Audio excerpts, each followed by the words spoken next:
coming up. Got the coma downtown here. Tevin, are you recording? Yeah. Today is May 12th, 2025. Say hi, Kira. Man, it's the 12th. What are you talking about? Hey, oh, look, yep. No.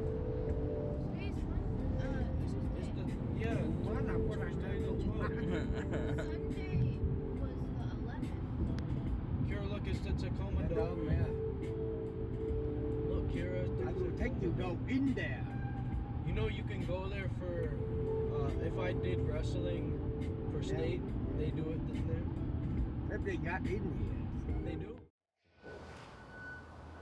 I think a lot of young people, especially young autistic people, but really anybody any age on the spectrum, really struggles to fit into mainstream society and to become self-sufficient. I still struggle with a lot of that myself. It has improved over the years, but it's a common thing that people on the spectrum often have a lot of struggle finding employment, especially full-time employment.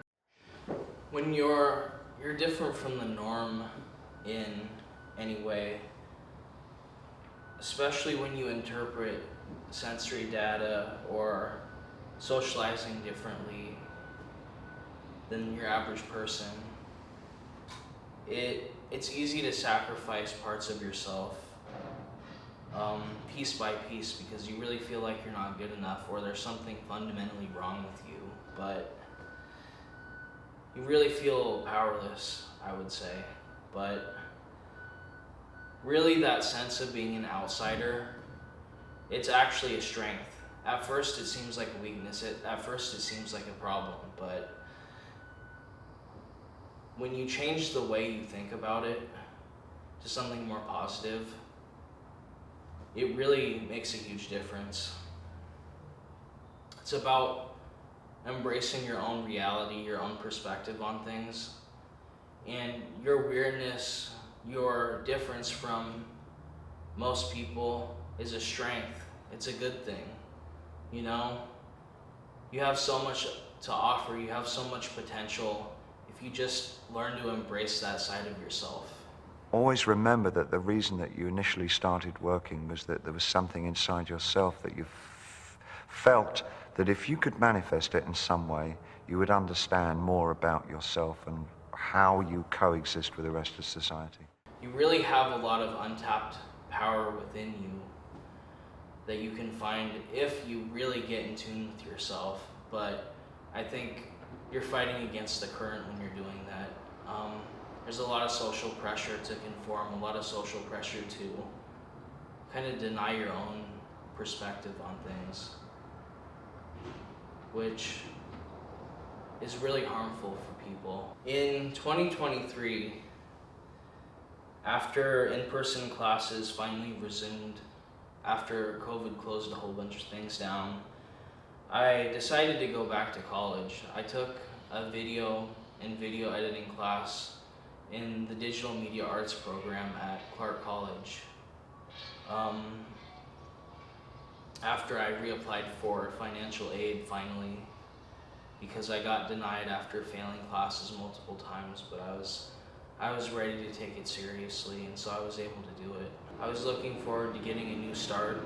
The first thing I did when I took a class at Clark was learn how to use the video editing program, and I used it to make memes.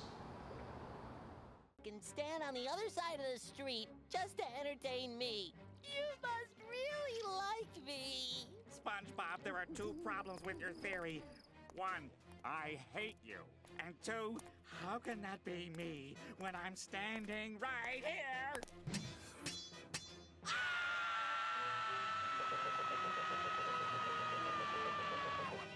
Not John-Claude Van Damme. Get away from me! Oh, get away from me! Get away, get away, get away! SpongeBob, no matter what I've said, I've always sort of liked you. Get away, get out of here! You're not welcome here! Can I have a job application? I brought my own spatula. And even though I didn't believe it at the time, there was a lot more I got out of it. Around that time, I ended up adopting my dog, Sun Bear.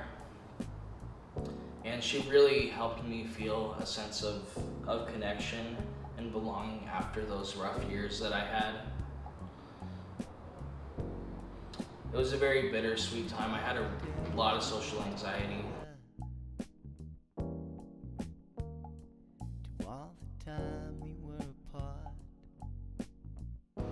I remember hiding in the corner, like, hey, I still like sitting in the corner just because it's quiet and relaxing, but yeah, I was definitely hiding from everybody, and I was thinking, oh, you know, everyone's judging me. It's like, I kind of got weirdly mad at people for no reason, just because I was really insecure, and, you know, I'm glad I'm over that, at least for the most part, you know, working on it.